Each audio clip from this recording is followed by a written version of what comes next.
She introduced me to Moms Demand Action, and it was something really important that touched my heart. I have lost loved ones due to gun violence, and I think that it's important for us to tackle this cause. I think we can make a difference. And with that being said, 14 years ago, I met someone who I thought I was in love with. You know, he charmed me, he brought me anything I wanted until the first time he hit me. And I thought it was an accident. He, said he loved me and he wouldn't do it again. He apologized. And of course I listened, I forgave him. And, I thought, you know what, it was an accident, as he told me. Beforehand, I knew, I was pregnant with my oldest daughter. I was trapped, I couldn't go anywhere. He kept me under lock and key. I couldn't see my friends. I couldn't see my family. I lost everyone except who he had me around. By the second year of our relationship, I had my youngest daughter. So I had two daughters under the age of 2, and I had 2 jobs, and he didn't work, he didn't do anything. I paid all the bills, he took my money, and there was nothing I could say. And fast forward 3 years, I remember 1 month that we didn't have a fight.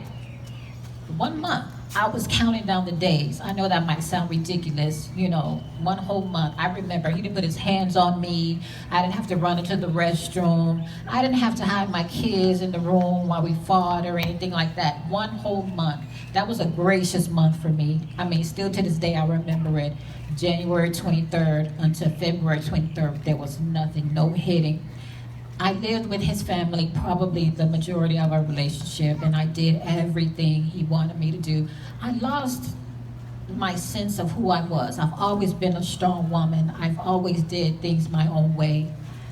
Until I was ready to leave. It took me like 7 or 8 times to leave him, and I finally did.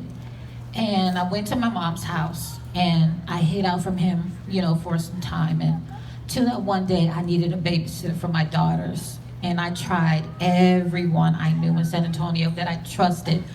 No one was there for me. Everyone had to work, and I ended up having to use him. And it was probably like 30 minutes later, he wanted me to come and pick my kids up. He didn't want to be with them. And I think it was because he wanted me to be with him. He didn't want me to work. He didn't want me to do anything. And I went to pick them up. The only thing I don't remember is if I touched the doorknob. I asked him, why can't he babysit his own kids? Not my kids with someone else, but his. And all he told me was, I don't have a job. I didn't mean that. I had 2 jobs. I didn't even put him on child support, y'all. I had 2 jobs. I was doing it all by myself. I found who I was again, and I don't think he liked that.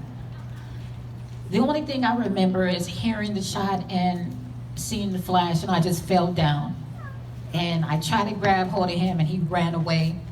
And I had a really good friend. She thought we were shooting at each other, and she came and helped me on the porch. And one thing I will really regret is my oldest daughter, she was 3 at the time, and she tells me, Mommy, don't go to sleep.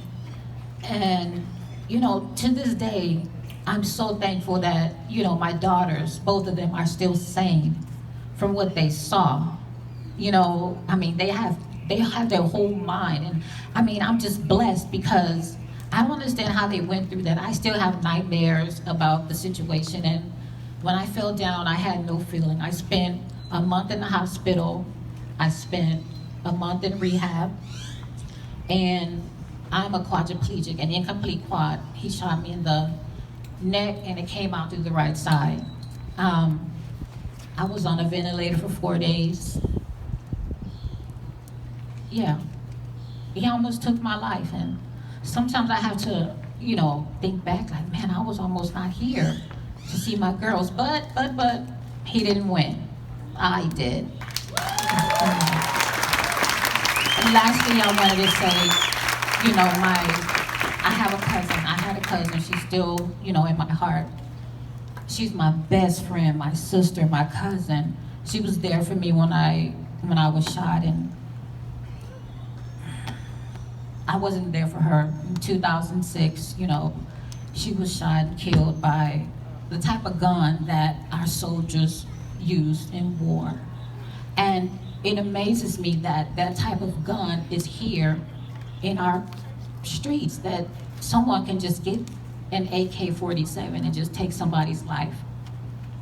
it just amazes me. And she's not even here, and I have guilt, remorse all the time. She's on the memorial wall over there, and thank you guys for your time. I appreciate it, and just know that your life matters no matter the situation that you're in. You can get out. No one needs to control you, unless you're a little kid with a mom. Thank you guys.